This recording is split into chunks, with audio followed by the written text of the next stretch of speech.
Hola, pues muy buenas tardes. Les damos la más cordial bienvenida a la mesa 4, Mujeres y la huelga. Esto en el marco del análisis de la huelga estudiantil de 1999 a 20, perdón, a 20 años. El día de hoy contamos con expertas, pues porque es la mesa de… ¿Escucha? Creo que este es el con el que teníamos problemitas. Ok, ya, ¿verdad? A presentarlas, no sin antes recordarles que la educación y la mujer ha estado estrechamente vinculada siempre a una lucha. En México, la educación de la mujer, aunque siempre dentro del marco de la ley hemos aparecido a la par de los hombres, en nuestros contenidos y estudios, planes y programas académicos no siempre ha sido así. Siempre se había buscado enfocar a la mujer dentro de un contexto hogareño. Va a ser hasta 1928 más o menos que la mujer mexicana empiece a propugnar por estudios universitarios. La universidad entonces, ante la pujanza y la necesidad de la mujer de ingresar al mercado laboral, abre las primeras carreras, carreras que van a ser técnicas en su inicio, como enfermería, por ejemplo, que era la más solicitada, o comercio, carreras cortas. ¿Para qué? Pues para que las mujeres pudieran insertarse casi inmediatamente al mercado laboral. Entonces de ahí hemos recorrido un largo camino que ha sido siempre de la mano de la lucha de todas las compañeras, a las cuales les agradecemos, de todas las compañeras feministas, que pugnaron siempre porque la mujer tuviera una educación igual a la del varón. Entonces llegamos hasta 1999 y queremos saber de las especialistas, que también algunas, la mayoría son parte o fueron parte del movimiento estudiantil, cuál fue su visión o cuál fue su versión como mujeres. Nos interesa visibilizarnos, porque nos asumimos, claro, como parte importante de este movimiento, pero siempre hay que darle un realce a nuestro punto de vista. Entonces, sin más preámbulo, voy a comenzar a presentar a nuestros especialistas. La licenciada Carla Mosorrutia es técnico académico asociado B, con su adscripción a la Facultad de Filosofía y Letras de la UNAM. Es licenciada en Lengua y Literaturas Hispánicas de la Facultad de Filosofía y Letras de la UNAM, egresada de la Maestría en Lingüística Hispánica en el Instituto de Investigaciones Filológicas de la UNAM.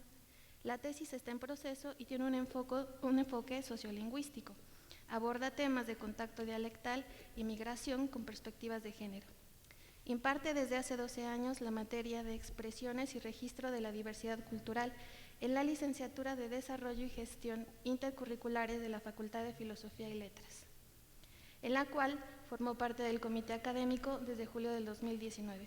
Es responsable del programa de Equidad y Género de la misma facultad, donde se encarga de construir estrategias y mecanismos en materia de prevención y atención de la violencia de género, así como promover acciones para la construcción de una comunidad equitativa y generar los caminos para la igualdad de género en la Facultad de Filosofía y Letras. Es integrante permanente de la Comisión de Equidad de Género en el Consejo Técnico de la Facultad. Y bueno, vamos a hacerle nuestra primera pregunta. Siguiendo la dinámica, ¿cuál es tu visión sobre la democracia y la representación femenina dentro del CGH? Hola, buenos días, buenas tardes a todas y todos. Bueno, yo voy a platicar mi experiencia en el CCH, porque yo formaba parte del comité de huelga del CCH Sur, o sea que pues a nuestra corta edad, yo tenía 16 años cuando formé parte del movimiento del 99, y pues bueno, dando respuesta a la pregunta que nos hacen sobre qué pensamos sobre la democracia y la representación femenina en el CGH. Bueno, en mi opinión, la participación de las mujeres fue fundamental no solamente en las acciones colectivas, sino en todo el proceso asambleístico que tuvimos, ¿no? Ya sea en la parte local y en la parte general, así como en el brigadeo masivo. Las mujeres estábamos en todas las comisiones, ¿no? En el CCH Sur tenemos comisiones de enlace, de seguridad, de finanzas, de actos, y en todas estaban las mujeres trabajando. Creo que en el CCH cuando estallamos la huelga, la mayoría de las que formábamos parte en ese momento del Consejo General de Representantes éramos mujeres. La mayoría de las representantes de cada salón en el CCH Sur éramos mujeres.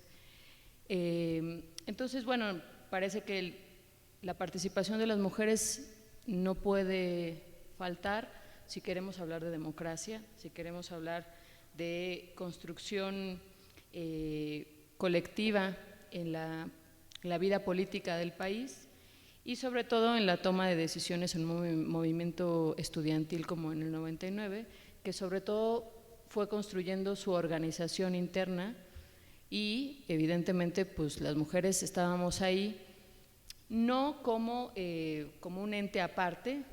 Mi percepción es que siempre fuimos de la mano con nuestros compañeros varones. Sí había ciertas actividades que nos gustaba hacer más a las mujeres. Ya más adelante voy a tratar de explicar esa parte que a lo mejor no lo analizamos hasta después a las luces de una perspectiva de género.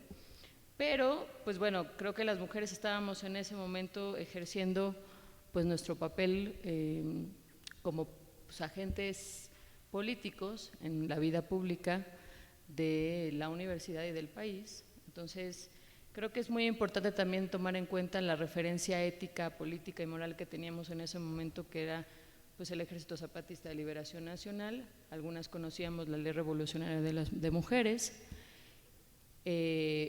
pero pues en ese momento estaba como muy claro que el ideal era colectivo, era para todos, lo que estábamos tratando de defender, que era nuestra universidad, la educación para todas y para todos. Entonces, creo que ese fue lo más importante que fuimos desarrollando, y también pues entender que el objetivo común era un objetivo colectivo de derechos fundamentales, donde además de la educación, pues atravesaba la libertad, la democracia, la justicia, la solidaridad. Por eso nuestros ideales revolucionarios, ¿no?, eran pues, la comunidad, pensar en los otros y en las otras. Entonces, así es como lo vivimos en los SHs y en las prepas, que además pues éramos menores de edad y teníamos ya nuestras formas de relacionarnos eran completamente comunitarias, porque estábamos aprendiendo de la vida política en los SHs, ¿no? Aprendíamos de nuestros compañeros en las facultades, de cómo se hacía política. Entonces, bueno, pues eso es lo que puedo aportar para esta primera pregunta. Muy bien, pues muchas gracias.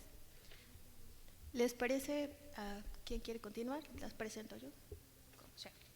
Bueno, voy a continuar con la doctora Diana Fuentes, actualmente candidata a doctora en la Facultad de, doctora en Filosofía Política en el posgrado en Filosofía de la UNAM. Es maestra y licenciada en Filosofía, profesor investigador asociado definitivo en la UAM Xochimilco, en el Departamento de Política y Cultura. Es profesora del Colegio de Filosofía de la Facultad de Filosofía y Letras y del Centro de Estudios Sociológicos de la Facultad de Ciencias Políticas y Sociales en la UNAM. Fue becaria FONCA en el programa de Jóvenes Creadores en la disciplina de ensayo creativo en el periodo 2011-2012. Fue asistente de investigación del Dr. Bolívar Echeverría de 2008 a 2010. Ha realizado 2 estancias de investigación en las Escuelas de Altos Estudios de Ciencia Social de París, en Francia. Es miembro fundador de la Asociación Gramsci, México 2018, articulada a la intervención Gramsci Society. Desde 2009 es parte del Seminario Universitario de la Modernidad, Versiones y Dimensiones, en la UNAM. Es parte del comité editorial de la revista Común, Sus líneas de trabajo son la filosofía política, el pensamiento crítico y el marxismo. Y sin más, doctora.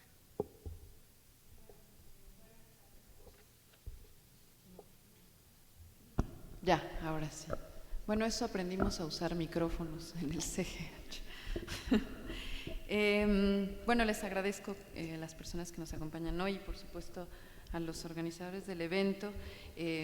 Antes de entrar a la pregunta, creo que reflexionábamos hace un momento entre nosotras sobre la necesidad y la importancia que tiene que hagamos memoria y que hagamos un proceso reflexivo de lo que fue nuestro movimiento, porque creo que hace falta dignificarlo y hablar de lo complejo que fue para nosotros y de lo enorme que fue en términos de aprendizaje haber pasado por ahí. Y atendiendo a la pregunta, yo diría que en términos de democracia y de representación de las mujeres, yo hace poco, con motivo de otro texto que me pidieron sobre la huelga, decidí abordar eso en términos del contraste que veo con las jóvenes estudiantes del mundo actual, ¿no? Y yo pensaba, bueno, nosotras, a diferencia de las jóvenes que hoy se reúnen, hacen asambleas y se asocian políticamente, nosotras pues no éramos feministas, ¿no? Yo creo que esa es una diferencia y un contrapunto bien interesante, porque creo que a nosotras el problema, por ejemplo, del feminismo no era algo que nos fuera ni prioritario, ni estaba en el orden del discurso, ni en la preeminencia política y organizativa que teníamos. No por esto quiero decir que entonces no nos interesaran las causas del feminismo, pero no era el elemento que nos había agrupado, que nos convocaba. Yo diría que incluso en aquellos años hablar de feminismo sonaba bastante anacrónico, como que no correspondía a los tiempos. Y por tanto creo también que eso explicaría, a la vista de 20 años y dadas las condiciones del discurso actual, que nosotras, no recuerdo yo, estuviéramos poniendo a la orden del día el problema de la representación de las mujeres en términos ni proporcionales ni cosa parecida. Digamos, mi sensación es que la dábamos por hecho, que nosotras estábamos ahí, que nosotras disputábamos el discurso, que nosotras íbamos a brigadear, que nosotras participábamos en las comisiones, que dormíamos en los salones, que, digamos, estábamos haciendo todo lo que todos estábamos haciendo. Y que el problema no se puso ahí. Lo que es más, de alguna manera el CGH también fue un movimiento que, en contrasentido, viéndolo desde el punto de vista actual, pues sí tenía algo de machista, eran bastante machistas ciertas prácticas que había ahí, desde los chiflidos que nos tocaba cuando hablábamos en una asamblea o cosas de ese tipo, pero que tampoco creo que deben ser puestos tampoco en demasía, o sea, como si fueran entonces síntomas de algo terrible. No, lo que creo que significa es que somos una generación muy peculiar, una generación a la que le toca vivir la crisis de la izquierda, y al mismo tiempo una generación que emerge en un tiempo en el que no se esperaba mucho de nosotros. Entonces la participación de las mujeres fue, como lo ha dicho Carla, pues estuvo presente y la dimos por hecho y asumimos lo que nos tocaba sobre el caso. Y en todo caso, en el tema de la democracia, ese sí creo que nos preocupó, pero no por la participación de las mujeres, sino más bien en el sentido de la toma de decisiones de carácter colectivo. Eso sí nos tenía preocupados. Suponíamos la necesidad de tomar decisiones de carácter mucho más horizontal, de un tipo de estructura representativa que impidiera que hubiera dirigentes anquilosados o que tomaran decisiones por encima de las mayorías. Y en eso yo creo que las mujeres participamos tanto como cualquiera de nuestros compañeros, y que el sentido generalizado era en realidad ese. Entonces, sobre el tema de la representatividad, estábamos más bien preocupados por la representatividad del movimiento estudiantil y no tanto de la representatividad de las mujeres. A lo mejor me equivoco, pero yo no recuerdo incluso que para los diálogos ya con las autoridades en los últimos meses hubiéramos estado preocupados por pensar cuántas mujeres había ahí o cuántos hombres. No recuerdo que eso hubiera sido motivo de discusión, porque en realidad además las compañeras que participaron en esos diálogos eran muchísimas. En Filosofía y Letras, por ejemplo, solo por usarlo como ejemplo, recuerdo que algunas de las comisiones centrales durante varios meses, quizá los meses más importantes, estuvieron pues sí encausadas o llevadas por mujeres a las que todos reconocíamos y sabíamos que eran ellas las que llevaban a cabo esas labores centrales, y nunca estuvo en cuestionamiento, digamos, el que fueran ellas o los compañeros, ¿no? Pero insisto, el contrapunto sería sin duda que, claro, que eso nos enfrenta ahora a la realidad de que hay cosas que no nos preguntamos, de que hay cosas que no cuestionamos, pero porque creo que no estaban en el orden del discurso, no era, digamos, lo que en nuestra época se estaba poniendo en cuestionamiento. Entonces, yo pensaría que pues estuvimos en todo y estuvimos a la orden de las discusiones que nos interesaban a todos, ¿no? Muchas gracias, doctora.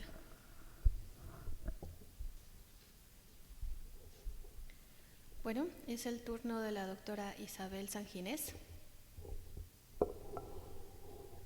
Fotógrafa, politóloga y latinoamericanista.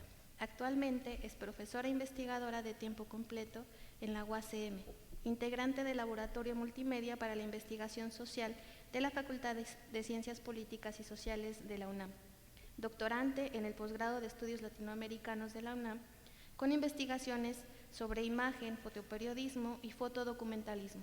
Ha publicado artículos académicos sobre educación, movimientos sociales, fotografía y periodismo en libros y revistas académicas, y su trabajo como fotógrafa documental en libros, periódicos y medios de comunicación independientes como Desinformémonos y Somos el Medio. En 1999, siendo estudiante del cuarto semestre en la Facultad de Ciencias Políticas y Sociales, participó en la huelga estudiantil de la Universidad Nacional Autónoma de México. Doctora. Bueno, pues gracias igual por estar aquí en este debate, ¿no? En esta charla sobre la huelga, que coincido con Diana, ¿no? Como platicábamos hace rato, es bien importante, ¿no? Estos espacios de reflexión, que creo que han habido pocos, y decíamos también porque la huelga fue algo que fue tan fuerte para toda nuestra generación y para toda una generación, que quedaron muchas heridas, ¿no? Muchos aprendizajes, pero también muchas heridas. Entonces es padrísimo poder estar ahora en diálogos de este tipo, en donde podamos revalorar tanto aquellas cosas que, digamos, positivas como negativas, ¿no? del propio movimiento.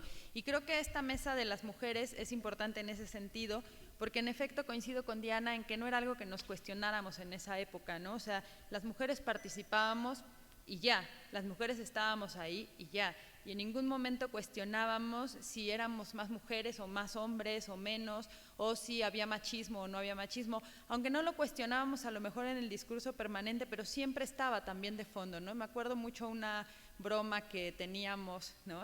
En aquella época entre algunas compañeras, que siempre cuando algún compañero hacía algún comentario machista o alguna actitud machista, le revirábamos con un viva el marxismo-leninismo, viva el machismo-leninismo camarada, ¿no?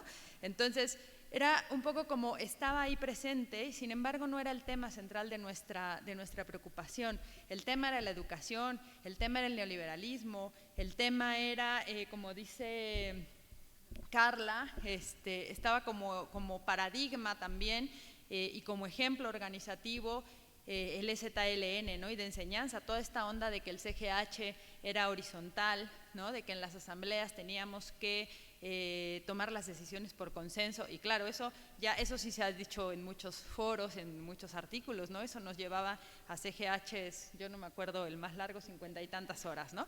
Pero era y tenía que ver con la búsqueda de nuevas formas de hacer política, que le llamábamos, y que era romper con estos viejos esquemas de la política tradicional que veníamos identificando en los movimientos estudiantiles.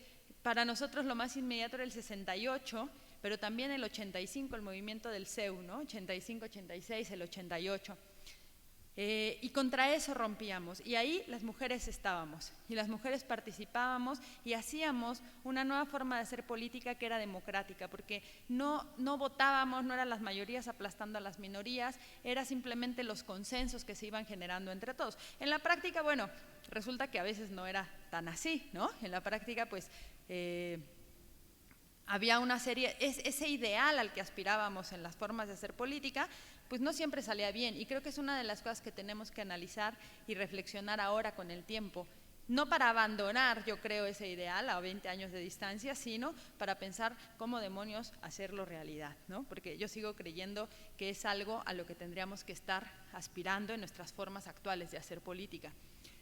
Y eso creo que es una enseñanza para las generaciones actuales, ¿no? Que en efecto las jóvenes de ahora sí se plantean como tema de la agenda el feminismo. Y bueno, vemos ahora el movimiento feminista, toda la fuerza que tiene, que es un movimiento feminista bien distinto al movimiento feminista de los años 70, 60. Creo que si no estaba en nuestra agenda el asunto del feminismo, creo que tiene que ver con que de alguna manera nosotras éramos hijas de esos movimientos de los años 70 que habían conquistado, que habían logrado que las mujeres participaran políticamente. Entonces nosotras ya teníamos eso, ya no lo habían dado. Lo que nos tocaba era participar para lograr otras cosas y nos pensábamos y nos sentíamos en igualdad de condiciones que los hombres. Claro, cuando nos podíamos saber o expugnar así cuidadosamente, resulta que, otra vez, a veces no era tan así. Participábamos en todas las comisiones, pero en la comisión de cocina no necesariamente participaban hombres en algunas escuelas, o les costaba mucho trabajo anotarse. Entonces, siempre, claro, las compañeras o quienes llevaban la cabeza de la comisión de cocina, pues resulta que éramos mujeres, ¿no? O la comisión de limpieza, y claro, siempre eran mujeres. Y los compañeros le entraban, pero había espacios en donde al menos era regañadientes. Siento que al menos en las facultades eso pasaba más que en los SHs. En los SHs creo que incluso era más equitativo, ¿no? En ese sentido, a lo mejor como dice Carla, porque estaban más chavitos. En las facultades pues ya había compañeros, habíamos los que estábamos muy chavitos. Yo me considero que en esa época estaba bastante chica. Entendía poco de muchas cosas que pasaban, pero igual entrábamos y entonces ibas aprendiendo y le ibas entendiendo todo en el camino, ¿no? O sea, era una gran enseñanza estar ahí. Pero había los compañeros pues, que ya tenían más experiencia, más trayectoria política, que estaban en semestres más avanzados, que, claro, ellos iban a las comisiones de discusión política, no a la comisión de cocina. Pero esos eran, digamos, como los elementos, no me quiero pasar, que si nosotros analizábamos finamente aparecían en el debate, pero que no estábamos, como dice Diana, discutiendo porque no era el tema era otro, y en ese tema, que era el fundamental, íbamos todos de alguna manera juntos, y en ese sentido era bastante democrática la participación de las mujeres, ¿no? Con eso cierro para que sigamos después. Sí, muchas gracias, doctora.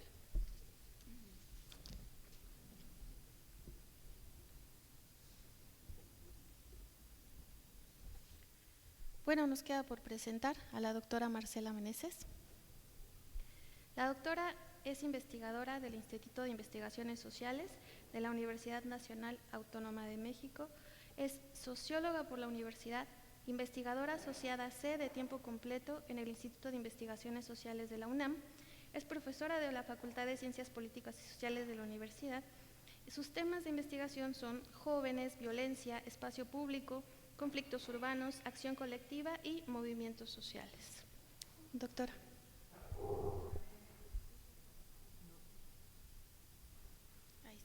Ahí está, ahora sí. También aprendimos eso. Usarlo de distintas maneras porque luego era también herramienta de defensa o de disputa por quién poseía el micrófono y cuánto tiempo o no había. Voy a sonar redundante, pero coincido plenamente con mis compañeras. No era un eje, la perspectiva de género ni la participación de las mujeres no era un eje que nos preocupara. Puedo sonar también como la clásica vieja que habla mejor del movimiento que le tocó al de ahora, pero lo que identifico, a diferencia en este contraste del movimiento estudiantil de ahora, es que en alguna medida puede obstaculizar o frenar el avance de otros objetivos, quizás de más amplio aliento, de más amplio alcance, por estar tan concentradas en la participación de las mujeres y en colocar los objetivos y las propuestas específicamente de las mujeres, de las estudiantes en la agenda de discusión y de toma de decisiones, pero a nosotros era algo que en realidad no nos importaba, y más que una representación democrática yo hablaría de una presencia también violenta de nosotras las mujeres. Yo hablo además desde mi experiencia en la entonces ENEP Acatlán, ahora es FES, pero antes era escuela, y bueno, si hablan de la ultra, yo creo que no había más ultra que esa. Política sí me parece un poco risible en comparación a lo que se vivía en Acatlán, y una manera de posicionarse fuerte de las compañeras en las asambleas locales y en el CGH amplio era por métodos también muy violentos, y hablo de violencia hasta física, pues en el enfrentamiento físico con los varones, en las amenazas también, amenazas de muerte, amenazas sexuales de tinte sexual de las mujeres para con otras mujeres o para con los varones. Está la anécdota de la toma de Acatlán, que ustedes recordarán cuando se organizó entre las autoridades y los porros de Naucalpan, tomar Acatlán, y regresamos todos a recuperar la escuela, y en ese enfrentamiento una de las compañeras se subió al techo con un tanque y entonces amenazó con prender el tanque de gas y prendernos a todos. Era un tanque, era gas de refresco, pero bueno, esos eran los métodos también, no sé, personajes como la Medusa, como Azucena, como Carla Alba, de distintas corrientes políticas, pero todas encabezando esas corrientes políticas, al menos en aquella zona, y con una capacidad de enfrentarse de cualquier forma, discursivamente, por supuesto, con un nivel de debate interesante, pero también muy violentamente, y eso es importante también reconocerlo y nombrarlo. Digamos, no era un ejercicio plenamente democrático, armónico, en el que tuviéramos la puerta abierta o que estuviera dado de por sí la presencia y la participación de las mujeres, y en este caso de estas compañeras, pues encabezando las agendas particulares de cada una de las corrientes políticas. Y por otro lado, es verdad que no había un ejercicio de violencia sexual de los compañeros, no explícita, digamos, sí los chiflidos, esto que nosotros naturalizamos como parte de nuestra época, ¿no? Subir al estrado y escuchar chiflidos todo el tiempo, por supuesto con la intención de quizás mermar también, ¿no? lo que alguna de las compañeras iba a decir, pero no tanto por ser mujer, sino por la corriente también a la que pertenecíamos y dependiendo de lo que fuéramos a opinar. Pero en Acatlán sí había amenazas de violencia sexual, y eso también es importante mencionarlo, que fue una de las causas que fueron dispersando y alejando a muchos de los compañeros de la huelga en Acatlán, al menos. En las noches se escuchaba por ahí cuando alguien transitaba, ¿no? Se escuchaban los gritos de los oponentes o de los adversarios de otras corrientes políticas, se escuchaba decir que te voy a violar, cosas así, que sí aparecían allá, y que bueno, eso por supuesto iba generando miedo, y más allá del enfrentamiento generalizado que ya teníamos al pasar de los meses, pues en términos de la presencia de las mujeres era algo que impactaba en serio, ¿no? A hombres y a mujeres, porque además los compañeros, los aliados, pues también sentían temor de enfrentarse a los demás a partir de esas amenazas, ¿no? Entonces, sí es verdad que no nos cuestionábamos esta dimensión, ni nuestra presencia como mujeres, pero también es cierto que había mucha violencia ejercida por todas y por todos, y eso es importante reconocerlo, mencionarlo, para también ventilarlo y poder procesarlo, y a partir de ahí construir reflexión. Así es. Bueno, pues como podemos evaluar los comentarios de nuestras expertas, a mí me tocó vivir la huelga también en un CCH, yo en un tercer semestre. Mi contexto es CCH Oriente, pues es una parte agreste de la ciudad, ¿no? Pero efectivamente yo también coincido, no nos preguntamos, jamás nos detuvimos a preguntarnos si podíamos o no tomar un camión para salir a cierta marcha. No nos preguntamos si podíamos pararnos a la mitad de la central de abasto y organizar un mitin relámpago para poder alimentar, porque además de obviamente tener una comisión de cocina, también estaba la comisión encargada de conseguir esos alimentos. Y durante los primeros meses, los comerciantes, yo hablo de este caso, la central de abastos fueron espléndidos con nosotros, nos alimentaron y nos alimentaban muy bien. No nos preguntamos si era una mujer o un hombre quien iba a conseguir la comida de los compañeros ese día, simplemente asaltamos esos puestos. No nos preguntábamos si éramos mujer o hombre quien iba a aventarse el mitineo en el metro para lograr concientizar a la ciudad que nos veía como criminales, y muchas veces a las mujeres era un poquito más difícil, porque si bien es cierto que nosotros no asumimos esa violencia, la sociedad sí la ejercía sobre nosotras. ¿Nos atrevimos a desafiarlas? Sí. Creo que eso es un excelente balance. No nos detuvimos, porque me gustó mucho lo que comentaba una doctora, somos herederas de movimientos anteriores, ¿no?, que ni siquiera tuvieron la necesidad de cuestionarse. Que hubo violencia en el CGH contra las mujeres, sí la hubo, desafortunadamente, como en todos los movimientos sociales, porque estamos inmersos en un contexto, y ese contexto, por lo menos en este país, es agreste para la mujer, y lo era durante aquella época. Si bien es cierto, pues tampoco era el momento y la forma, se estaba defendiendo la educación pública, no de las que ya estábamos dentro de la universidad, sino de las mujeres, los hombres, los niños que venían atrás de nosotras. En las zonas nos preocupaba que, por ejemplo, la marginación es muy alta en la zona oriente. Si las personas no alcanzaban a pagar, en este caso de los SH, los 1,600 pesos que nos pedían para inscripción, ¿qué iba a pasar con toda esa gente? Era la pregunta que nosotras teníamos por resolver. Entonces, bueno, en este mismo contexto viene la siguiente pregunta que quiero enlazar. ¿Existió un choque cultural de las mujeres activistas durante la huelga en sus condiciones sociales, familiares, económicas? ¿Quién quiere comenzar?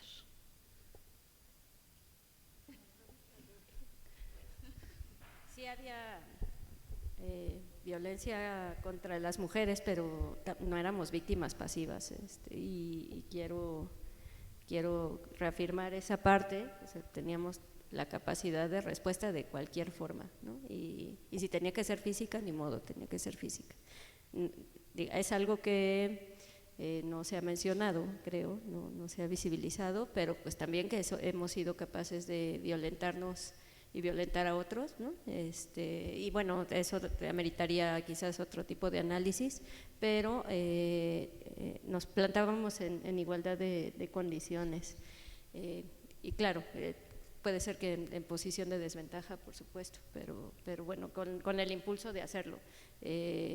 Recuerdo una amenaza de entrada de los porros, y las que corrimos primero éramos las mujeres, y los compañeros decían, no corran así sin ninguna medida de protección y de prevención, y mucho menos sin avisarnos a nosotros, ¿no? Ellos colocándose como los protectores de las chicas y de la escuela. Si hubo un choque, por supuesto que cada quien hablará de su caso particular, pero en mi caso fue el gran cisma, ¿no?, de mi vida. Es un antes y un después de la huelga. Yo venía de escuela de monjas, de puras mujeres, llegué a la UNAM a Sociología, a Acatlán, y me toca la huelga, y entonces imagínense que se me volteó el mundo, ¿no? Mundo de cabeza, y ahí era cuestionar, por supuesto, todo lo que yo había aprendido previamente, todo lo que me habían dicho que podía hacer o no, siendo damita, ¿no?, siendo mujer, y además salir a las calles, ausentarse de casa, ausentarse de las clases en principio, luego de casa,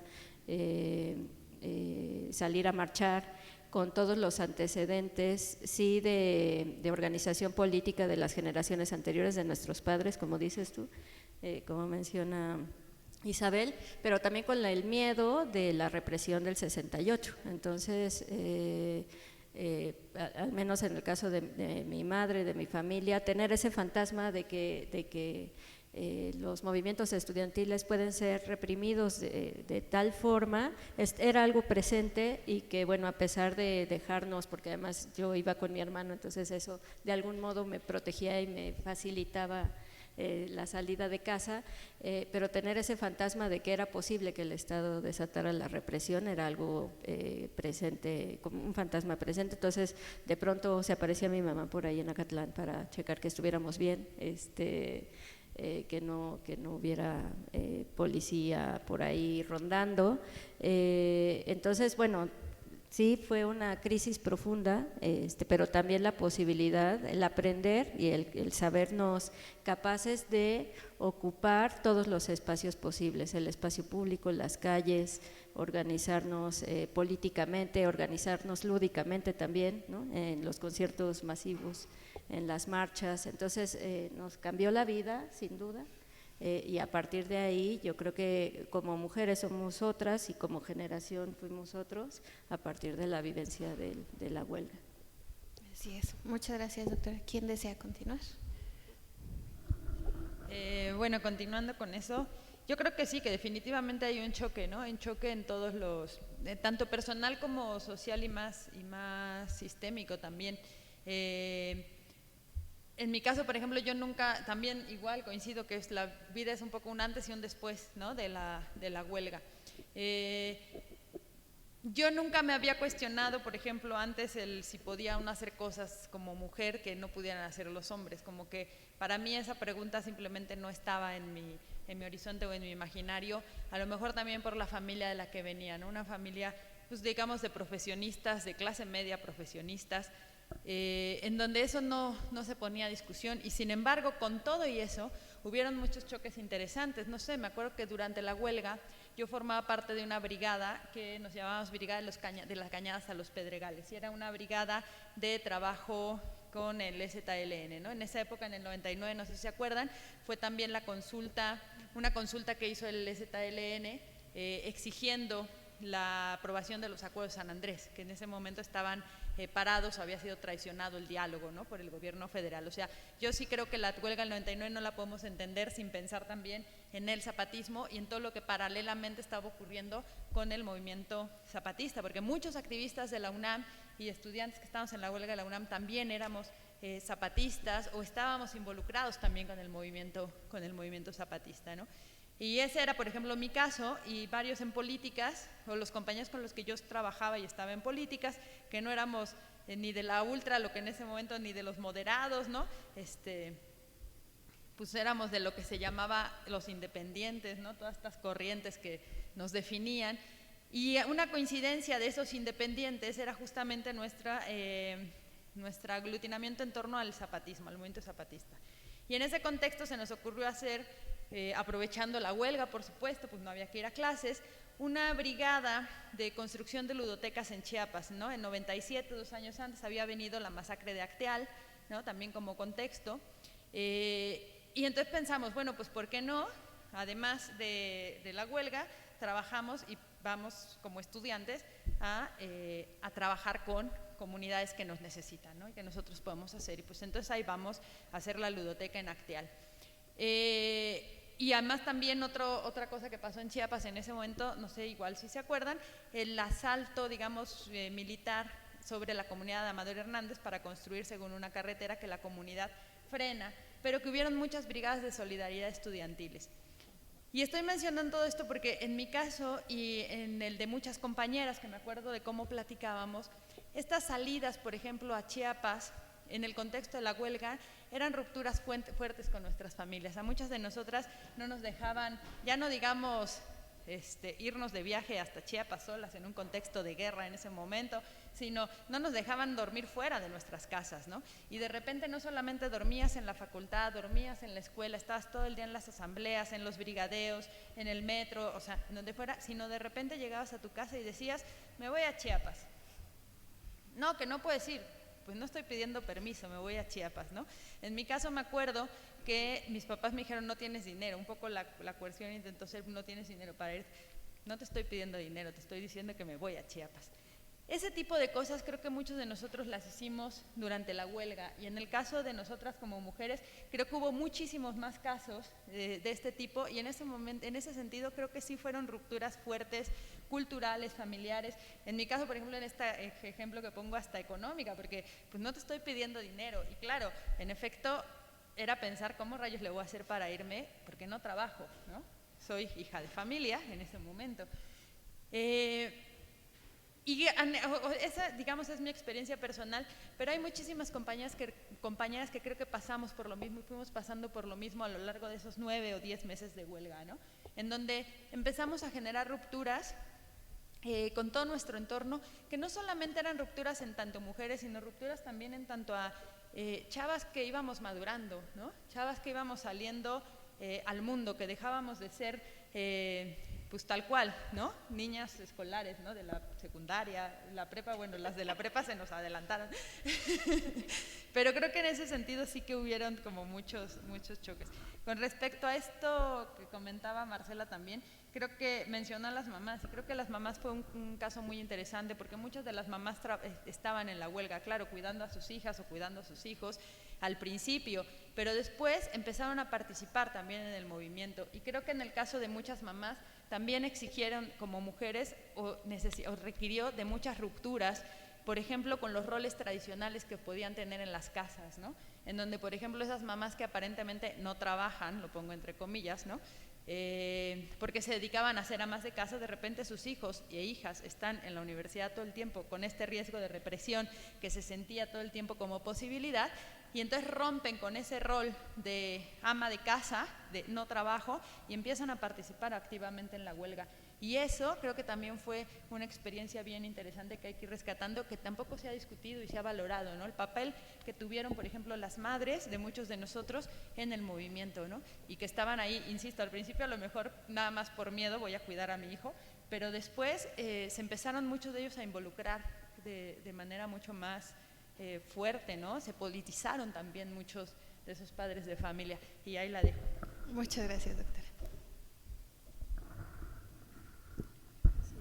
Bueno, yo creo que en el mismo sentido pensar en las rupturas, yo pensaría también en otra cosa que creo de la que también, cuando menos yo he visto que se ha hablado poco, que sería muy importante, o sea, que imaginemos que éramos un montón de adolescentes con las aulas universitarias tomadas durante 9 meses, pues pasó de todo, digamos, era una ruptura total. Yo recuerdo esta enorme contradicción, porque yo recuerdo llegar a CEU durante la noche y literalmente entrar al campus y sentirme segura. Sí. Esa sensación creo que fue la primera vez en mi vida que la experimenté, como saber que nadie me iba a asaltar, por ejemplo, o sea, que entrabas a un territorio donde nadie te iba a asaltar, donde no tenías que ir viendo que un señor te siguiera. Y contradictorio porque, claro, luego ya después de unos meses había que cuidarse de que algunos otros con los que no coincidías sí te siguieran. Pero era otro tipo de violencia, como que entraba en otro orden, ¿no? Pero mientras, digamos que hay que tener muy en cuenta, creo yo, que hubo un proceso de descomposición del movimiento que empezó a dar paso a un montón de dinámicas que finalmente fueron terribles, pero que también hay que mirar eso como el espacio en el que acontecieron un montón de cosas que para nosotros, o cuando menos para mí, realmente eran inimaginables e imposibles sin la huelga. No solo el asunto de dormir fuera de casa, sino dormir fuera de casa 9 meses. Y tener un ritmo de vida totalmente otro. Pues de pronto la dinámica de ir al boteo, de estar en las asambleas eternas, en las comisiones, parecía que estábamos viviendo una suerte de realidad paralela, ¿no? Pero también se dieron muchas otras cosas que eran totalmente lógicas, o sea, hubo romances, hubo, pues yo recuerdo a los compañeros de Filosofía y Letras que fueron a tomar la alberca cuando no debíamos haberlo hecho supuestamente, pero al rato se convirtió en un lugar al que se iban a nadar encuerados todos. Digamos, esas cosas que parecían innombrables porque no eran políticamente correctas, pero que yo creo que hay que reivindicar porque hace falta decir que la politización no solo pasa por aprender, que sí aprendimos a tomar la palabra, a discutir, a pelear, sino también pasa por el registro de configurarnos como sujetos.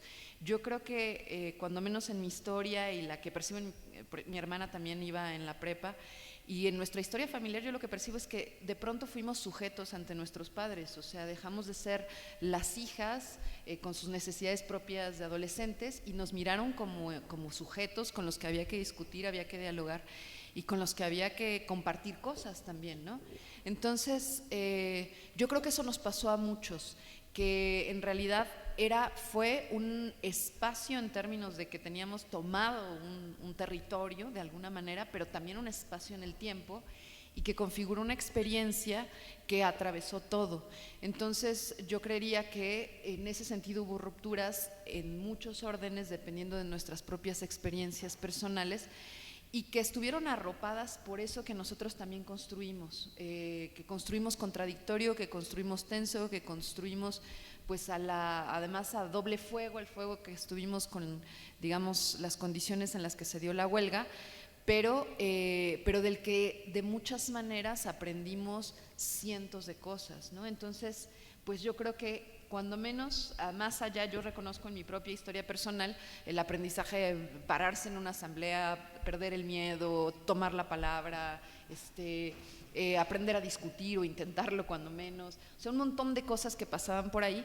Pero yo creo que de eso que sí fue un aprendizaje para mí, creo que el aprendizaje en términos incluso de la conducta humana fue la más fuerte. Entender que podíamos estar todos por la educación, pero al mismo tiempo estar en sentidos muy distintos colocados frente a esa misma premisa. Entender que podíamos entre nosotros ser nuestros peores enemigos. O sea, un montón de contradicciones de lo humano que sinceramente no conocía. Entonces, creo que eso fue una experiencia que nos marcó y que significó todo esto que han dicho, ¿no?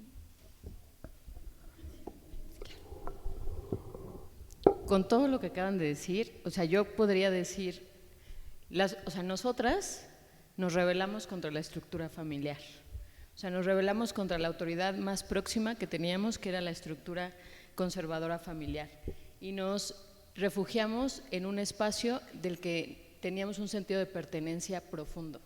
O sea, no solo nos cuidábamos, porque es cierto, tenemos un sentido de cuidado comunitario, sino cuidábamos las instalaciones.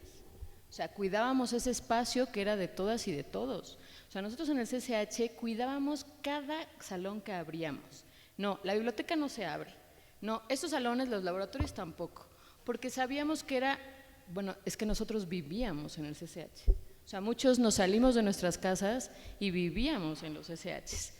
Entonces, creo que el choque, más que choque, fue un aprendizaje colectivo. Las diferencias socioeconómicas que existían estaban del lado de las mujeres y del lado de los hombres. O sea, aprendimos a reconocer esas diferencias, esa desigualdad. Aprendimos a reconocerla y aprendimos a luchar para tratar de erradicarla. Creo que ahí es donde empezamos a aprender, justo con lo que dice Diana, aprender a ser sujetos políticos de acción y de cambio. Los adolescentes que tenemos entre 16 y 18 años, pues lo que queríamos era construir un mundo mejor. O sea, era un ideal de todos y para todas y nada para nadie. O sea, todo tenía que estar en función de, de lo que era comunitario, lo que era común, ¿no? Del pueblo para el pueblo. O sea, lo tenemos clarísimo. Cuando nosotros nos íbamos, efectivamente, nosotros no teníamos como esa diferencia de qué hacían las mujeres y qué hacían los hombres, pero si lo vemos desde la perspectiva de género, sí había cosas que hacíamos las mujeres y que no hacían los hombres, como la cocina o como las finanzas. Las finanzas las llevábamos las mujeres en el CCH. Y las comisiones de seguridad, por lo general, de vigilancia o de barricadas, los hacían los hombres. Pero bueno, al final todos hacíamos lo que podíamos hacer en función de nuestras posibilidades. Los que nos quedábamos y vivíamos ahí de manera permanente, le hacíamos de todo. Y quienes venían de manera esporádica tenían otro tipo de funciones. Pero la verdad es que creo que las mujeres aprendimos justo desde el lado de los privilegios de los hombres, identificamos nosotras cuál era como nuestro poder y cómo lo íbamos potencializando constantemente frente a esos privilegios de los hombres. Porque también es cierto que nosotros tuvimos que ganar de manera mucho más fuerte la palabra, ¿no? O sea, teníamos que arrebatarla un poquito más que nuestros compañeros en el CCH que venían de todo un trabajo político, y nosotras pues estábamos en la cuestión de, nos estamos rebelando, pero contra todas las estructuras, entre ellos ustedes, compañeros, que no nos dejan participar, ¿no? Porque tampoco es que nos lo limitaran, pero era, pues sí, Carla habló 5 minutos, el compañero que hable una hora, ¿no? O sea, ese tipo de cosas. Entonces, la verdad es que en los procesos que vivimos, esa diferenciación marcaba la posibilidad de construir colectivamente, ¿no? O sea, identificábamos que la educación, las cuotas para la educación era que permaneciera y se prolongara esa desigualdad y se acrecentara.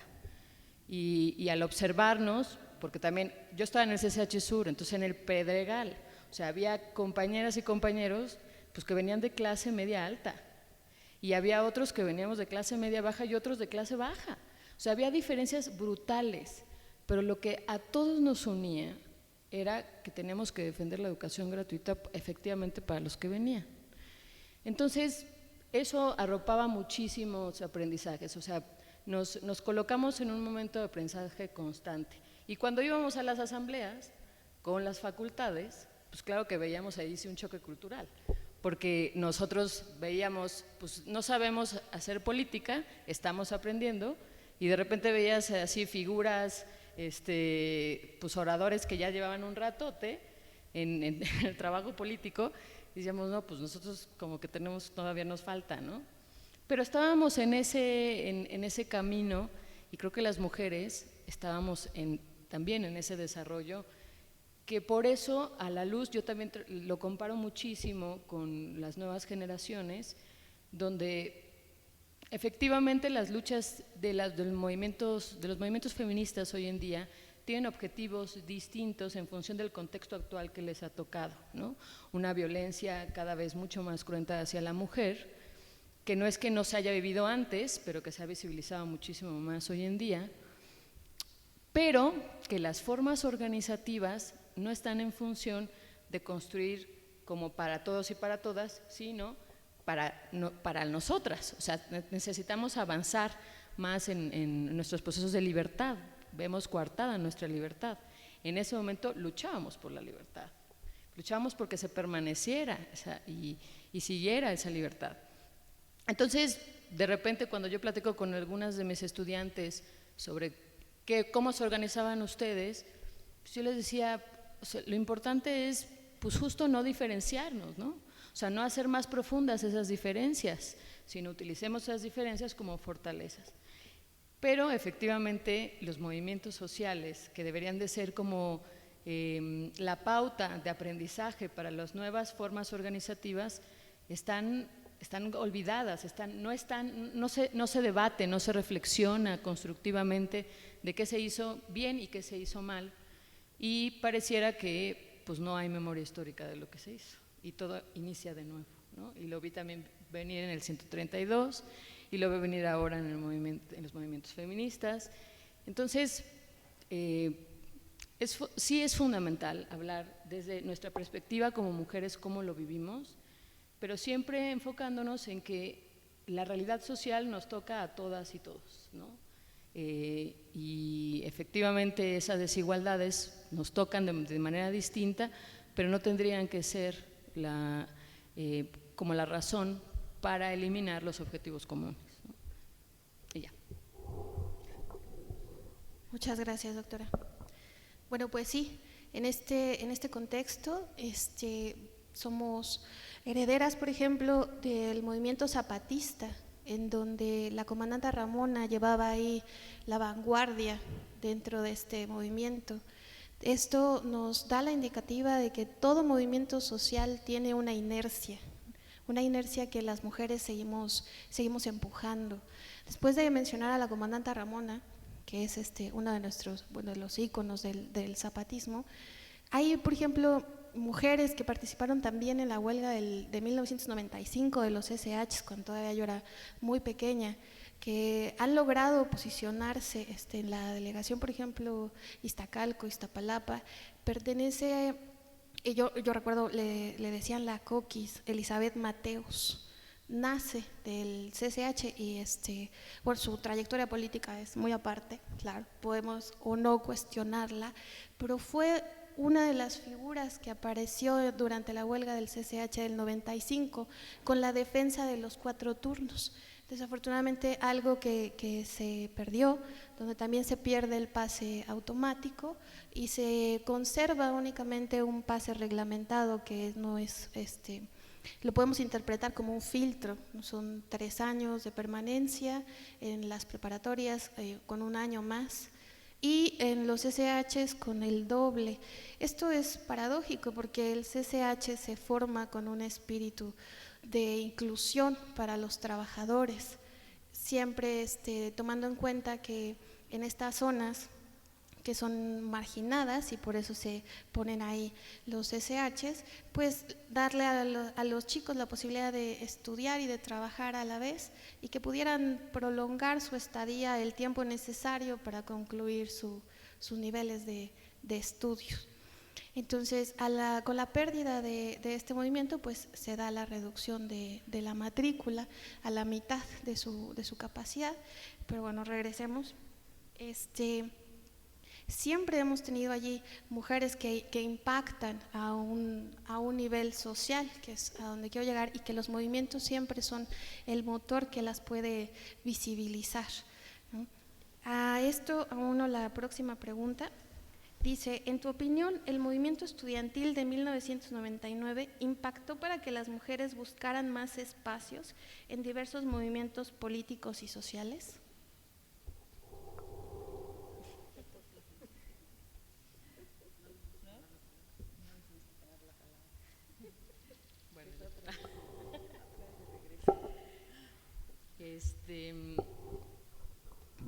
Pues yo creo que todos los movimientos impactan para abrir espacios, caminos, para ganar o generar demandas legítimas en la sociedad. Creo que el movimiento del 99 tuvo fallas importantes, fallas organizativas esenciales que provocaron que no pudiéramos seguir estructuralmente de manera organizativa dentro de la universidad. Después de la represión y después de la entrada a la PFP, efectivamente se abre una brecha que a nosotras mismas, por lo menos a mí, pues me cuesta recordar, ¿no? Me cuesta pensar que pues, de repente estuvimos 9 meses viviendo en un espacio defendiendo la universidad y la educación gratuita, y de repente pues entrar así la policía, y después de eso pues no pasó nada. O sea, hubo un momento de desmovilización en la universidad. Creo que tiene que ver también con pues cómo nosotros nos vimos frente al movimiento, que aprendimos estructuralmente en las maneras organizativas, y cómo nosotros mismos rompimos ese tejido comunitario que habíamos tejido y que al final lo fuimos desmembrando paulatinamente, también por una cuestión natural, por una cuestión de interacción. O sea, interactuar durante 9 meses de manera constante con esta diversidad de ideologías, en algún momento podía pues jugar en contra, ¿no? Y jugó en contra. Pero también es importante reivindicar todo lo bueno que sí hicimos. O sea, de alguna manera ganamos, que no se quedaran y no se impusieran las cuotas en la universidad. Lo logramos, en fin, y más allá de nuestros errores, pues cumplimos con el objetivo que tendría que ser suficiente para decir un movimiento estudiantil es fundamental y necesario en la vida política de cualquier país, ¿no? Y lo vemos ahora en Chile y lo hemos visto en otros países de Latinoamérica.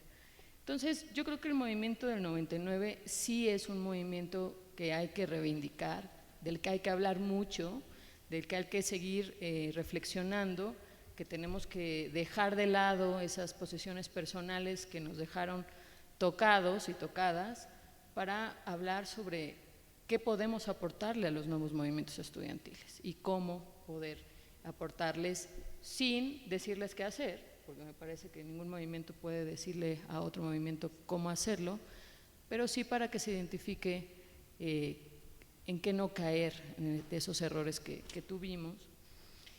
Y creo que vale la pena también decirlo, la institución, la universidad, tiene que reconocer que esta huelga fue fundamental también para su vida democrática, que no pudimos desarrollar más allá, que hubiera estado excelente que pudiéramos construir un nuevo congreso, que hubiéramos podido dialogar frente a las estructuras de nuestra propia universidad y hablar de su democratización. Pero es cierto que quedó relegado el movimiento del 99, casi no se habla de él de manera institucional, y creo que la institución tiene que reconocerle también lo que hizo. Y pues entender que los movimientos estudiantiles también pues son efímeros, tienen sus momentos coyunturales, que tienen sus momentos climáticos y de repente descienden de manera natural, pero lo más importante es dejar estructuras organizativas, ¿no? Y esas estructuras no logramos dejarlas. Entonces, ese sería como algo de lo que yo observo desde mi experiencia y finalmente para las mujeres me parece que es lo que más podría rescatar. Las mujeres nos empoderamos no en el sentido de vamos a ir en contra de todos los que están enfrente, ¿no?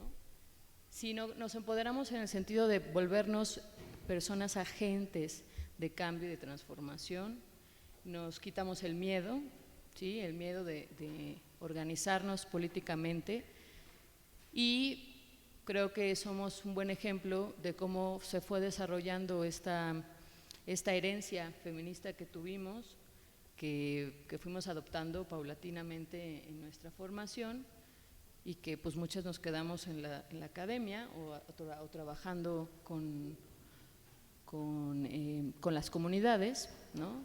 Creo que yo tengo que reivindicarle mucho al EZLN porque pues fueron nuestras guías, o sea, nos aportaron muchísimo en la organización, ¿no? De cómo teníamos que pensarnos colectivamente y comunitariamente, y cuando nos íbamos a Chiapas, ¿no? Claro que nos escapábamos de las casas, cuando hablábamos con las mujeres indígenas, ahí encontrábamos un diálogo que no existía en ningún otro lado, y ese diálogo no solo aportó a nuestras vidas, sino a pensar para qué se hace un movimiento social, para qué se construye un movimiento estudiantil, cómo los estudiantes son los agentes más importantes en una sociedad y lo que pueden lograr organizándose de manera pues muy clara, ¿no? Con un objetivo muy claro. Entonces, bueno, eso, ahí le dejo.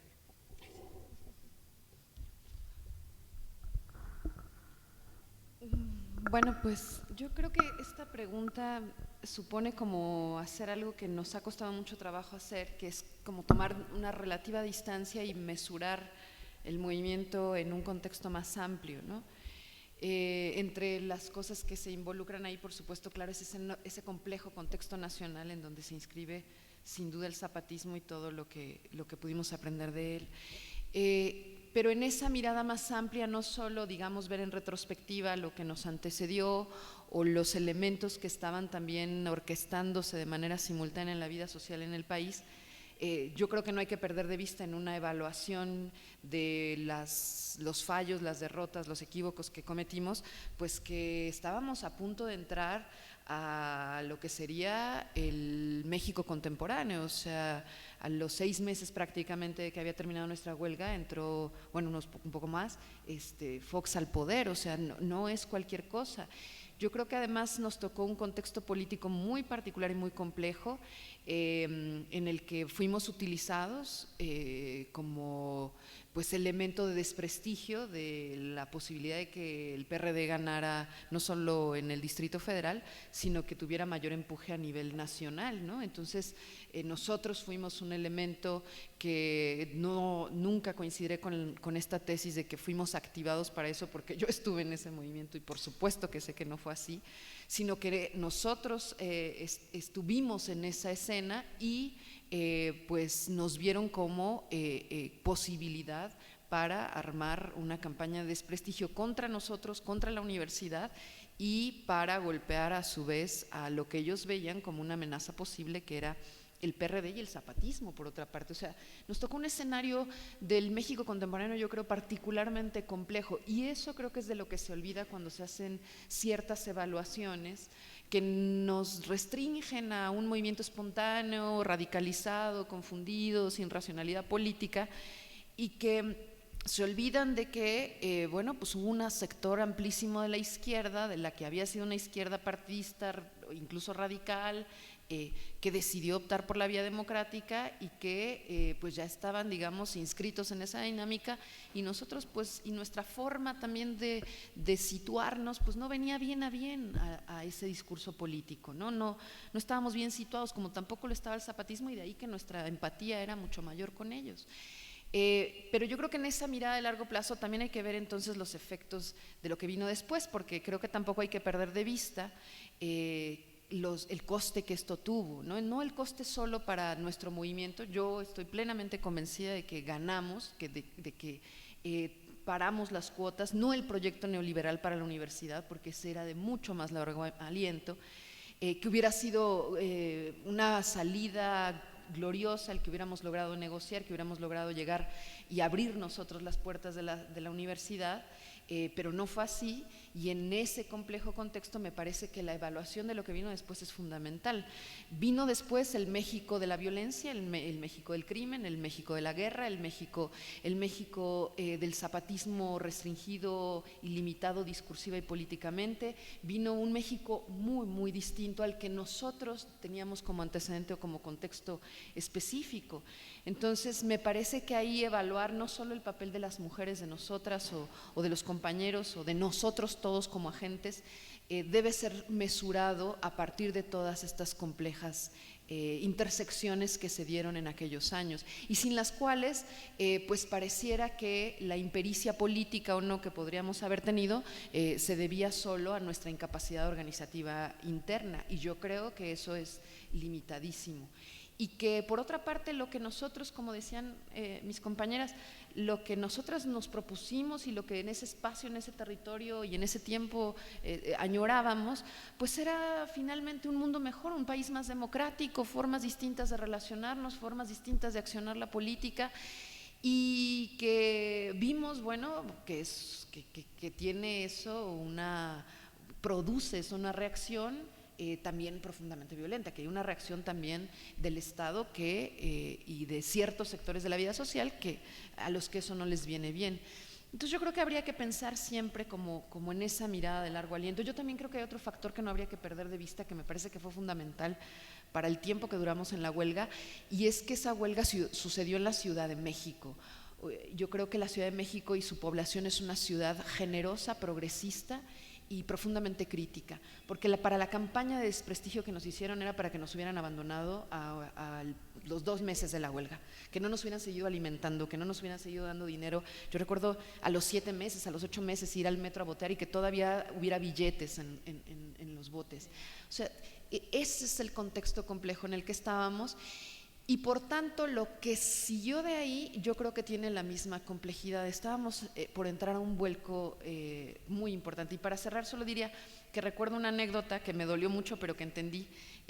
Una vez cuando el Yo 132 estaban los estudiantes de Filosofía y Letras en una asamblea, y una joven, yo ya era profesora y pues yo nada más me fui a asomar, y una joven estudiante se paró y dijo, pues lo que tenemos que hacer es que no tenemos que ser como el CGH, ¿no? Y entonces, claro, de entrada me dolió un montón, porque dije, ya los veo ahí 9 meses, a ver si no se vuelven como nosotros. Pero después, de alguna manera, siendo autocrítica, lo entendí y digo, bueno, pero tiene razón, ¿no? Tiene razón, porque el discurso de la horizontalidad no puede de pronto volverse en el escenario favorable para los que dominan mediante la violencia, o sea, no puede ser ese. El escenario en el que buscábamos, que hubiera entonces una participación masiva, no puede ser la justificación para que en el nombre del pueblo se pidieran 100 sillas, o para que o sea, como todo ese doble juego en el que desafortunadamente caímos, ¿no? Que tiene, digamos, o que se presentó en sus contradicciones. Entonces yo creo que si es eso lo que quería decir, que no estoy segura, pero así lo quiero leer, yo creo que tendría razón. No deben ser como el CGH si por eso no entendemos la persistencia, la dureza de nuestro movimiento, porque realmente fuimos duros, éramos duros, porque había que aguantar mucho. Pero sí, por otra parte, que pues esa suerte de inocencia que se nos filtrara no sirva de escenario para que haya prácticas que son antidemocráticas, que son justo lo opuesto de aquello que buscábamos. Entonces, yo creo que eso es parte de lo que nos hace falta reflexionar, y es una pena que no hayamos todavía hallado los caminos para hacer, no solo reflexionarlo, no solo criticarlo, no solo situarlo históricamente, sino también para hacernos justicia, hacer memoria y en la medida de las posibilidades dar causa a nuestras heridas aún abiertas, ¿no? Muchísimas gracias, doctora. Bueno, pues mi respuesta directa a la pregunta es sí, ¿no? O sea, si el movimiento estudiantil del 99 impactó para que las mujeres buscaran más espacios en diversos movimientos políticos y sociales, yo creo que sí. O sea, yo contestaría así con esa contundencia. ¿Por qué? Porque si bien no nos planteábamos como mujeres, ya lo dijimos al principio, nuestra participación se dio de facto. Entonces, de repente, después de la huelga, algo que hay y algo que aparece, además, ya con estas valoraciones que hacen, es que las mujeres participan, ¿no? Y que las mujeres no solo participan colateralmente o como compañeras de los hombres, sino que las mujeres son sujetos políticos, como ya habías mencionado anteriormente, y eso queda en la memoria de nuestra generación, pero también eso se pasa a la memoria de estas generaciones. Yo creo que no es gratuito y que no es nada más generación espontánea el hecho de que ahora las chavas de las generaciones actuales se plantean justamente como eje prioritario de discusión el tema de la mujer, ¿no? El tema de la violencia en contra de la mujer. Si bien nosotros no teníamos esta sensación de agravio tan fuerte que hay ahora como mujeres o en tanto mujeres, ni esta necesidad de autodefensa en tanto mujeres que ahora hay en las generaciones actuales, creo que esto que pasa en las generaciones actuales de alguna manera es consecuencia del hecho de que nosotras estuvimos ahí también. O sea, la generación que precedió a esta, que somos nosotros, estuvimos ahí. Y no teníamos esa conciencia, pero existían esos agravios, ¿no? Yo me acuerdo, y hay que decirlo también, durante la huelga hubieron violaciones, ¿no? Hubieron agresiones sexuales, hubo acoso, más allá de los chiflidos que se daban en cada asamblea y todo, hubieron situaciones directas de violencia de género en contra de compañeras mujeres o en contra de compañeros homosexuales, o sea, situaciones fuertes de violencia de género, que en ese momento no eran el tema central, pero yo creo que después sí de alguna manera abonaron para que en estas generaciones sean tema central, ¿no? Entonces, en ese sentido creo que sí, que es las mujeres, y no estoy hablando en términos de las individuas, ¿no? O los individuos, o sea, de sujetos individuales, sino en términos, digamos, de alguna manera un poco más sistémicos, ¿no? Lo que dice Carla, buscábamos y luchábamos por otros, porque además era la gratuidad no para nosotros ya estábamos en la universidad y todo el mundo nos decía, pero ¿y tú qué? Si a ti no te va a afectar la reforma, no, pero es que no me afecta a mí, pero afecta a los otros. Entonces todo el tiempo existía en efecto un sentimiento colectivo y un sentimiento de solidaridad, no solo generacional, sino transgeneracional. Y eso, de alguna manera, yo creo que va a impactar también en las consecuencias y en el porqué, ¿no? O sea, es una generación que piensa y que rompe con el individualismo tan fuerte que hay después de 20 años de neoliberalismo ya, ¿no? Y que se está cada vez extendiendo más y que empieza a pensar de manera colectiva. Y ese pensamiento colectivo hace que cuando salgamos de ahí, también se encuentren nuevos espacios de discusión y de participación colectivos, no solo para las mujeres, también para los hombres, pero creo que sí, en el caso de las mujeres lo hay también, ¿no? Lo hay explícitamente. Entonces, bueno, eso digamos con respecto a a la pregunta directa, ¿no? De si después hubo espacios o no. Y luego, bueno, ya podríamos ponernos a pensar, a ver, las chavas que estuvieron en la huelga, dónde están y rastrearnos. Creo que sería en este ejercicio hasta padre o interesante rastrear dónde estamos todas, ¿no? En ese momento. Y creo que hay de todo. O sea, creo que en términos individuales hubo gente que fue… que salió tan lastimada del movimiento que de alguna manera podemos decir se perdió. Pero hubo otras, y creo que me atrevo a decir que somos la gran mayoría, que no, que logramos después insertarnos también a partir de esa experiencia, de ese aprendizaje, insertarnos en diferentes espacios de participación política, ciudadana, en la academia, pero fuera de la academia, algunas están en partidos políticos, más allá de si coincidimos o no coincidimos con lo que hace cada una de nosotras, ¿no? Pero creo que somos una generación en donde las mujeres de la huelga del 99, el día de hoy, estamos o seguimos de alguna manera con estas reivindicaciones, con muchas veces con estos ideales, cada una en trincheras bien distintas, ¿no? Pero bueno, creo que yo ahí sí reivindico, en efecto, en ese sentido yo también digo ganamos, ¿no? Si no ganamos estructuralmente derrotar el neoliberalismo para la educación, en ese sentido sí creo que se ganaron muchas cosas. Y también comparto que hay que entender, ¿no?, el momento actual, ya lo he estado diciendo. Lo que viene después de la huelga del 99 en el 2000 es el foxismo, pero también junto con el foxismo toda una reacción de la derecha brutal que nos trae al México que tenemos hoy, ¿no? Y que tiene que ver, yo sí estoy convencida de eso, con una respuesta y una reacción a una ola ascendente de movilización social, no solo en México, sino en toda América Latina, ¿no? En donde se le está plantando cara al modelo neoliberal y lo está poniendo en jaque. Y en México la huelga del 99, estudiantil del 99, creo que fue uno de los movimientos que sí que puso en jaque a toda una política y toda una manera de pensar hegemónica, ¿no? Y entonces hay una reacción que es proporcional a la fuerza que tenían estos movimientos, ¿no? Que venían en ascenso, y de repente hay que pararlo y hay que cortarlo de tajo, ¿no? Entonces, bueno, creo que también eso habría que pensarlo para nuestros análisis contemporáneos. Y yo retomaría la dimensión de la experiencia humana y de la experiencia política, lo cual nos lleva a colocarnos, a posicionarnos desde distintas trincheras y en distintas acciones colectivas en búsqueda de objetivos muy diversos.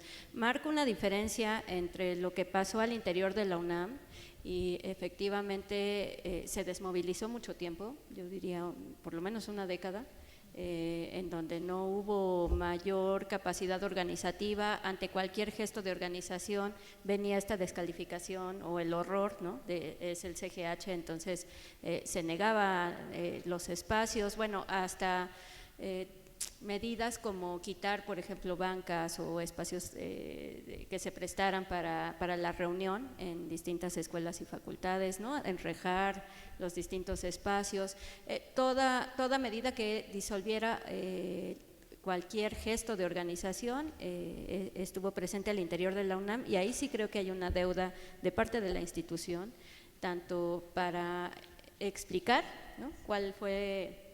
No es gratuito que hayamos durado 10 meses en huelga, digamos, hubo una intención de otros actores, tanto desde las autoridades universitarias como autoridades federales, de alargar el conflicto, de prolongarlo, y por supuesto que ahí nos fuimos enganchando, ¿no?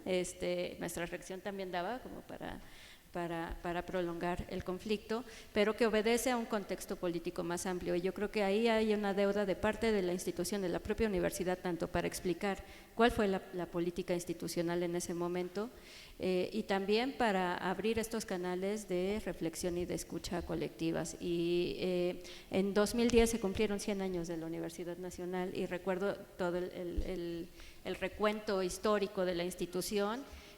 Bueno, llegaba así al 99 borrado absolutamente, ¿no? El último movimiento estudiantil que nombraban era el 86, y si recordamos la alegoría del año pasado por los 50 años del 68, y bueno, al 86 también le han hecho sus sus fiestas y homenajes, pero el 99 completamente soterrado. Y en mi caso particular, que hice la tesis doctoral sobre la huelga del 99, bueno, en cada coloquio, en cada presentación, igual la víscera desbordada, ¿no?, de parte de muchos de quienes acompañaron el proceso, entre ellos investigadores y profesores. Entonces, ahí al interior de la universidad identifico una posición muy particular, pero por otro lado, hacia afuera, sí nos fuimos sumando a partir de esta configuración como sujetos políticos, nos hemos ido sumando a distintas movilizaciones. Mencionaría la Marcha del Color de la Tierra, ¿no?, que si bien hacia el interior de la universidad no estábamos organizados como tal, como CGH ni como universitarios, sí salimos a las calles y sí participamos masivamente aquellos que habíamos estado en la huelga, en esa movilización. Posteriormente el 2006, Atenco, Oaxaca y las elecciones, el fraude electoral, también contaron con una participación masiva de parte de los que habíamos estado en la huelga, y a nivel institucional también una fuerte participación política, específicamente en el gobierno de Andrés Manuel en la Ciudad de México, en la creación de distintas instituciones, dependencias, institutos. Y recuerdo yo que haber participado en la huelga era parte del currículum vitae, digamos, era un elemento a favor para que nos contrataran, porque traíamos experiencia política y traíamos un discurso, si bien no muy elaborado, pero bueno, algo había ahí que permitía también construir agenda y construir instituciones muy interesantes. Entonces, y otro nicho que encuentro en donde nos colocamos fue en la academia. Bueno, y no es casual que las 4 aquí presentes nos hayamos dedicado a la generación de conocimiento, pero eso impacta también en la formación de las nuevas generaciones, de algún modo, y no digo que nos dediquemos en las clases a hablar y a reivindicar y a adoctrinar a los estudiantes, pero sí creo que eso se va transmitiendo de algún modo. O sea, esa experiencia, y regreso a cómo inicié mi intervención, esa dimensión de la experiencia se va transmitiendo de algún modo, y bueno, lo vamos colocando de distintas formas en las clases, en los espacios colectivos en los que también nos hemos sumado quizás solidariamente, ¿no?, como profesoras, en los textos, en lo que vamos escribiendo, y bueno, en nuestro caso que hemos estado en distintos foros, hemos sido convocadas a distintos foros como y bueno, ahí se va, hemos tenido la oportunidad de ir colocando algunas líneas para la reflexión, ¿no? Y bueno, de aquí yo creo que para adelante sería importante aprovechar este espacio. Ok, bueno, pues con esto concluimos nuestras 3 preguntas. Creo que ha quedado claro, ¿no? La huelga aportó, y aportó mucho en muchos sentidos, incluso a cambiar las dinámicas familiares, que no solamente fueron parte de nuestros hogares, sino que seguramente se van a ver replicados en nuestros hijos. Y eso es todavía un poquito más allá a nivel humano y social de lo que puede darnos un movimiento como que también considero que fue ganador. Aportó y apuntaló a muchas mujeres, como lo acabamos de ver, en espacios públicos, sociales, educativos, con mucho que decirnos. Tenemos ya el tiempo cortito, tenemos muchas participaciones, pero le voy a dar el espacio a la participación de una chica, Aurora, que les pregunta. Esta es una pregunta abierta, por eso vamos a trabajarla. A felicitarlas de antemano por el valor que representó lo que hicieron, pero me surge la duda, ¿de dónde sacaron el coraje para hacer lo que hicieron? Es decir, ¿qué fue el motor o el incentivo para querer ser parte de esto sin entender plenamente cómo lo asumieron? Yo creo que es como, ¿por qué no se pararon a preguntarse, ¿no?, si eran o no capaces de participar de este movimiento?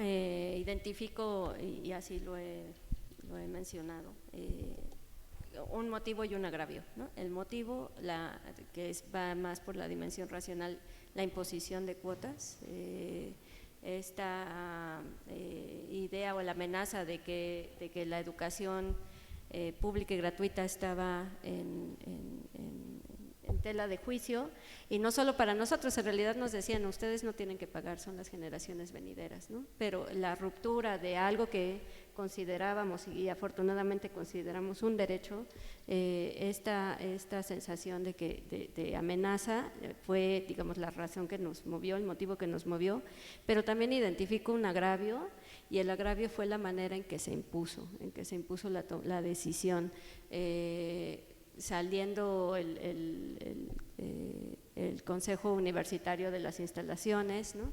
Que se fueron al Instituto de Cardiología, se votó, se aprobó y se impuso, ignorándonos completamente cuando llevábamos ya varias semanas llamando a diálogo, ¿no? Con paros, marchas masivas, y entonces en la completa ignorancia de la voz de los estudiantes, ¿sí?, y de nuestras familias, yo creo que eso también movió unas fibras muy profundas que nos llevaron a decir esto no va a pasar, ¿no? Y eso lo fui recogiendo también en distintas entrevistas, igual con estudiantes que decían, no puede ser que nos estén tratando de esa manera, ¿no? Con tal desprecio, con tal posición tan despectiva. Y desafortunadamente creo que el trato para con los estudiantes sigue siendo igual, ¿no? La voz que menos cuenta en la universidad es la de las y los estudiantes, y entonces hay algo ahí que también tendría que ser motivo de reflexión y de empujar otras maneras de democratizar la universidad, si hablamos de democracia, y pues que estas no han sido tomadas en cuenta. Yo coincido con eso la reflexión que haces, y además creo que también era un levantar la cabeza, o sea, siempre se decía que éramos parte de una generación que no pintaba para nada, que no era para nada, ¿no? Esta cosa de la generación X, una generación que no, como que está destinada a nada, ¿no? A nada importante, en un contexto en donde no solamente la educación, sino todos los derechos se están eliminando, se están golpeando, en donde pues tú estás estudiando aquí y tú vas a estudiar para conseguir chamba y salvarte tú, ¿no? Y de repente creo que eso pega mucho, y generacionalmente brincamos ante eso, o sea, escúchenos, aquí estamos, sí podemos hacer cosas, no somos una generación X, ¿no? Y como jóvenes tenemos muchas cosas que decir y que reivindicar, y creo que eso fue algo que nos impulsó, que fue un motor muy, muy importante y que rompía los miedos, y había una sensación de colectivo, porque a lo mejor te ibas a enfrentar a la policía, pero no estabas solo, o sea, no es que tú te ibas a poner solo ante la policía, éramos una masa, no más que una masa, no me gusta hablar de masa, pero éramos un cuerpo, y éramos un cuerpo que era muy difícil, o que sentíamos que era muy difícil derrotar, ¿no? Y eso nos hace, esa colectividad, ese sentimiento de comunidad tan fuerte que se generó entre los que estábamos ahí, nos hacía de alguna manera sentirnos hasta invencibles. Creo que a lo mejor también eso nos llevó a cierta soberbia o cierta prepotencia que a lo mejor hizo que termináramos como termináramos, porque no éramos un cuerpo tan homogéneo tampoco en la práctica o en los hechos, pero existía este tipo de sensaciones y sentimientos que hacían que uno se arrojara, ¿no? O sea, había que hacer las cosas, había que romper y había que demostrarle a la sociedad que no éramos esos jóvenes egoístas que no iban a levantarse y que no iban a hablar y que no iban a decir nada.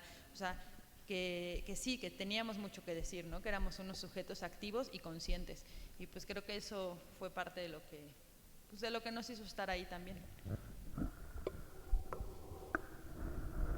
Pues yo solo diría sobre esto como para agregar, porque estoy plenamente de acuerdo, que además en mi experiencia cuando menos podría reconocer que fue como creciendo, que fue como increciendo, ¿no? Que en realidad a mí me tocó, llegué a ir a las primeritas asambleas que se hicieron en Filosofía y Letras y las primeras asambleas universitarias que fueron el antecedente al CGH, y como ir aprendiendo en la marcha, ¿no? Irse enterando. Yo entendí cuál era la estructura orgánica de la universidad en ese momento, o sea, cómo funcionaba el consejo universitario, cómo funcionaba el consejo técnico, cómo se tomaban las decisiones, cuál era el presupuesto anual de la universidad, o sea, un montón de información de la que nos empezamos a hacer y que te empezaba a dar, creo yo, más certeza de que lo que estábamos haciendo era correcto y que, claro, en contrasentido de lo que las propias autoridades universitarias, yo de este foro me llevo hoy la idea muy importante de que la universidad las autoridades universitarias tendrían que entrar, no sé si las autoridades, la institución tendría que entrar en un proceso reflexivo de qué pasó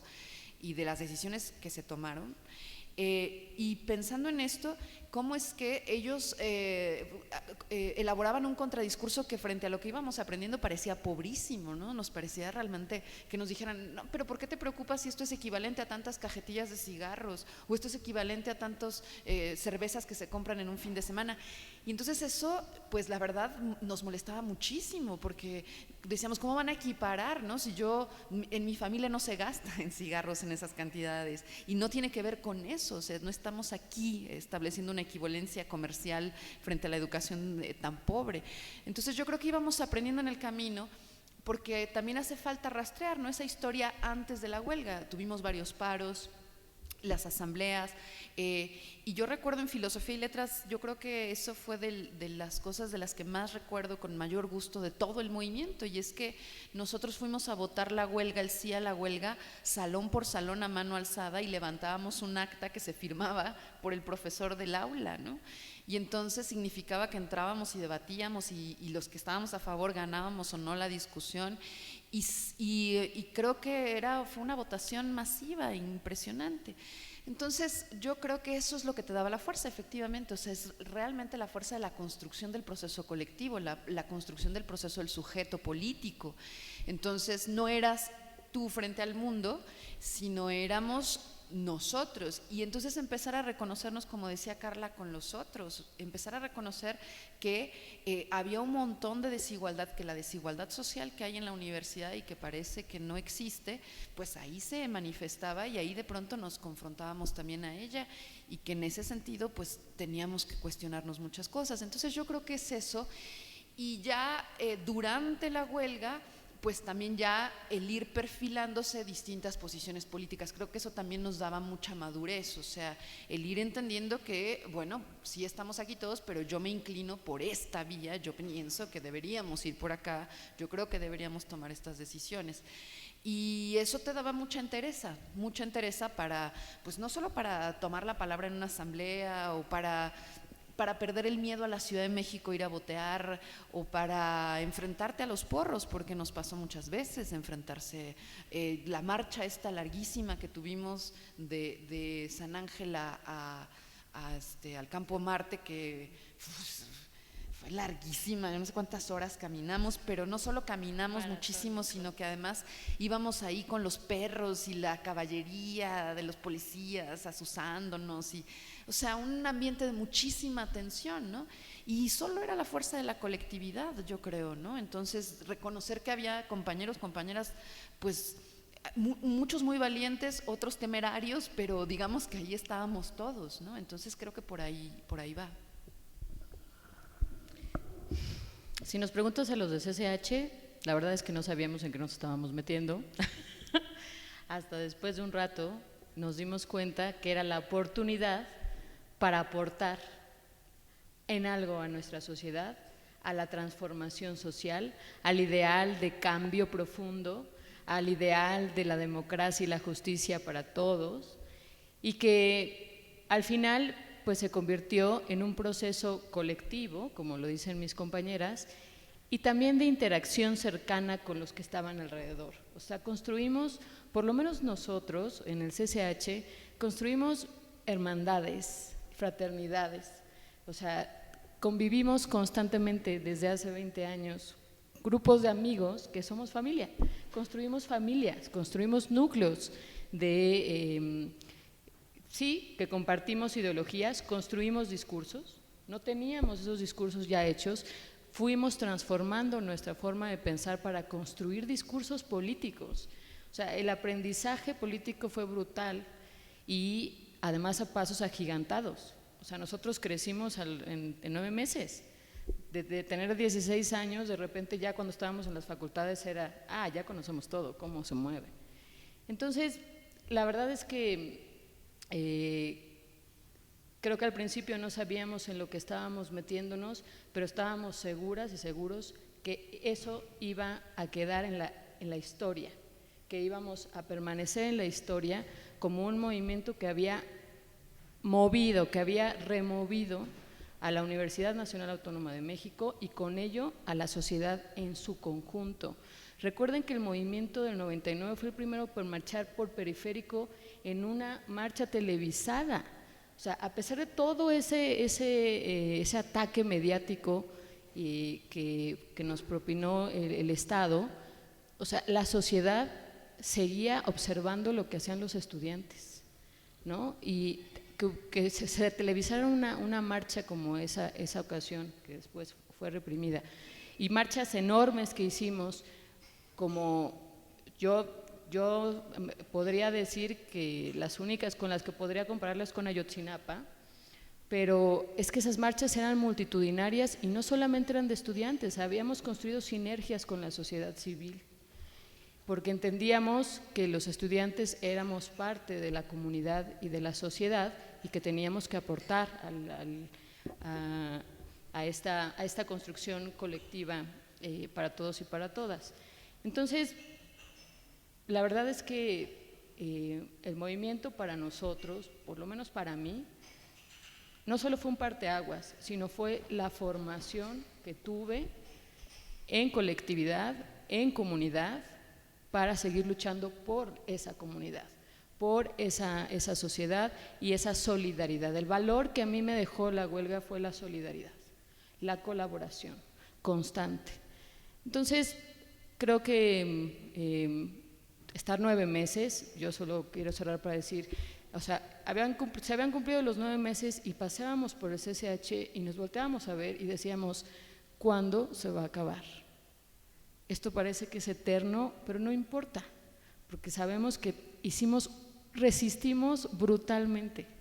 Todo lo que hemos hecho valió la pena, a pesar de que luego tuvimos que ir a sacar a nuestros compañeros del tutelar de menores, pero estábamos contentos de que habíamos podido resistir en ese momento y habíamos podido construir colectividad que no habíamos hecho antes.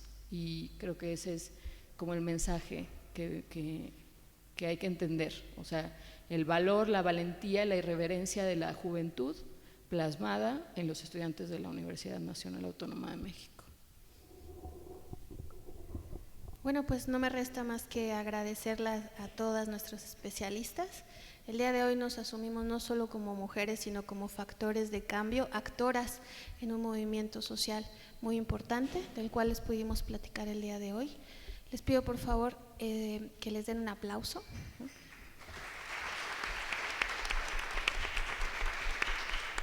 Voy a hacer una rápida entrega de los reconocimientos a nuestras participantes. Carla Mozorrutia. Muchas gracias. Si me ayudas a pasarlos. Sí. Marcela Meneses.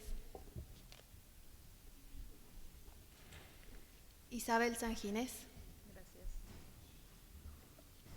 Y esta, por supuesto, Diana Fuentes. Bueno, pues esto ha sido todo por nuestra parte. Nada más les quiero invitar. El día de mañana se cierra este conversatorio. Tenemos nuestra última mesa, 4 de la tarde. El título es El CGH y el fin de la huelga. Perdón, es a las 12 horas, no es a las 4, ya es a las 12. Y con esa mesa concluimos entonces este coloquio. Los esperamos el día de mañana y pues muchísimas gracias.